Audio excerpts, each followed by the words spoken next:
شفقت محمود صاحب، آپ نے جو آج اعلان کیا ہے کہ تمام جو اسٹوڈنٹس ہیں وہ اپنے امتحانات کی تیاری کریں اور یہ امتحان آگے نہیں جانے والا، تو ذرا اس کی تھوڑی سی وضاحت کر دیں گے، کیونکہ ہم نے دیکھا ہے کہ بہت سے اسٹوڈنٹس جو ہیں وہ یہ آپ سے تقاضا کر رہے ہیں کہ جناب امتحانات جو ہیں ان کو آگے لے جایا جائے، تو آپ نے ان کی جو گزارشات ہیں، مطالبات ہیں، ان پہ سنجیدگی سے غور کرنے کے بعد یہ فیصلہ کیا ہے؟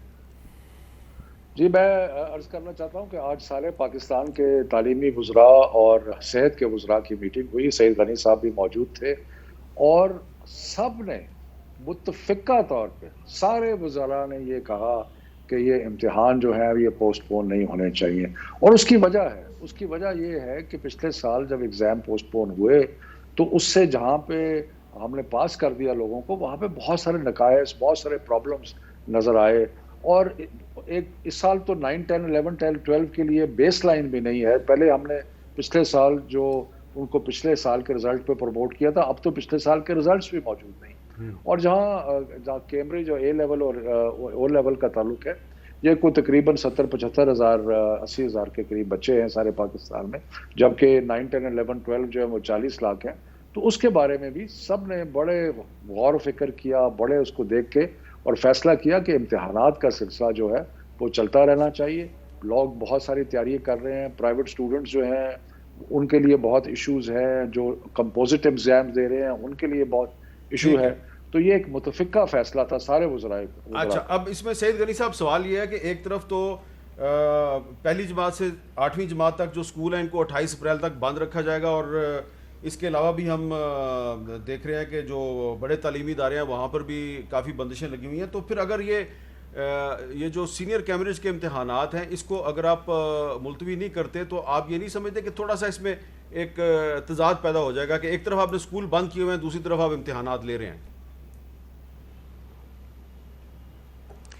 دیکھیں میر صاحب، ایک تو صوبہ سندھ میں ہم نے جو اناؤنس کیا ہے وہ 21 اپریل تک ہے، اور وہ بھی اسکول ایسے کلوز نہیں ہے. ہم نے جو فزیکل پریزنس سے بچوں کی اٹینڈنس ہے اس کو سسپینڈ کیا ہوا ہے. تو وہ جہاں جہاں پاسبل ہے آن لائن ایجوکیشن ہے، یا پھر وہ کہ اسائنمنٹس کے تھرو یا کسی اور طریقے سے وہ تعلیم حاصل کر سکتے ہیں.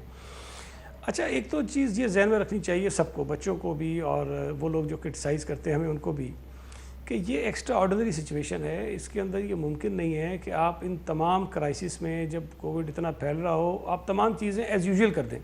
آپ تعلیم بھی بچوں کو پوری دے دیں، آپ ایگزامز بھی وقت پر لے لیں، اس طرح پاسبل نہیں ہے. آپ کو ساری ری ایڈجسٹمنٹ کرنی پڑتی ہے بہت ساری چیزوں کی. اور جو بات شفقت صاحب کہہ رہے تھے وہ بالکل درست ہے کہ جو بچہ پچھلے سال بغیر ایگزامز کے 9ویں سے 10ویں میں چلا گیا ہے، اس سال اس کو ہم 10ویں سے 11ویں میں بغیر ایگزامز کے بھیج ہی نہیں سکتے. ہمارے پاس چوائس ہی کوئی نہیں، آپشن ہی کوئی نہیں. آپ مصدق صاحب اتفاق کرتے ہیں؟ تو ہم یہ کوشش یہ آپ اتفاق کرتے ہیں شفقت صاحب اور سعید غنی صاحب جو بات کہہ رہے ہیں کہ امتحان کے بغیر پروموشن نہیں ہونی چاہیے، یہ تو ٹھیک بات؟ جی، میرے خیال میں ایویلیویشن ہونی چاہیے، لیکن میں حامی ہوں اس بات کا کہ اگر وائرس پھیل رہا ہے تو لاک ڈاؤنز کے اندر سکولز بھی اگر آئیں تو کوئی حرج نہیں ہے. زندگی بچانا بہت زیادہ ضروری ہے. چھوٹے بچے ویکٹرز ہوتے ہیں، یعنی خود تو شاید ان کو کم ہوتا ہے. آپ کہہ رہے ہیں اسکول کھول دیں؟ میں یہ کہہ رہا ہوں مت کھولیں. میں تو ان کو سپورٹ کر رہا ہوں. آپ کہہ رہے ہیں اسکول مت جی، کھولیں؟ دونوں کو سپورٹ کر رہا ہوں اس بات میں کہ جو ان کا فیصلہ ہے وہ اچھے فیصلے کر رہے ہیں. جی، ایڈ کر دیں پلیز. جی سعید غنی صاحب.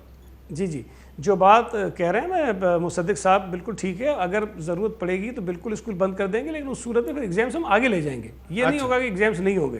تو اس پہ تو ایگریمنٹ ہے، بٹ ایگزامس ہونے چاہیے، اس پر بھی ایگریمنٹ ہے کہ جی ایگزام کریں ہم کسی بھی صورت. چلیں، ہم شکر ادا کرتے ہیں کہ کم از کم وفاقی حکومت اور سندھ حکومت اور مصدق ملک صاحب، کیونکہ مسلم لیگ نون کی ترجمانی کریں، کسی معاملے پر تو آپ میں اتفاق ہے، ہر معاملے پہ لڑائی. ویسے میں ایک عرض کروں حامد، ایک عرض کروں جی کہ جب سے یہ کرونا کا کرائسس آیا ہے، ہم نے تعلیم کے میدان میں اللہ کے فضل و کرم سے جتنے بھی فیصلے کیے ہیں وہ سارے اتفاق رائے سے کیے ہیں. اس پر میں آپ کو اور سعید غنی صاحب کو اور باقی تمام صوبوں کے جو وزراء تعلیم ہیں آپ سب کو میں مبارکباد دیتا ہوں، اور آپ کا شکریہ بھی ادا کرتا ہوں کہ کم از کم کسی معاملے پہ آپ کنسنسس کا مظاہرہ کر رہے ہیں. بہت بہت شکریہ آپ تینوں کا. اللہ حافظ.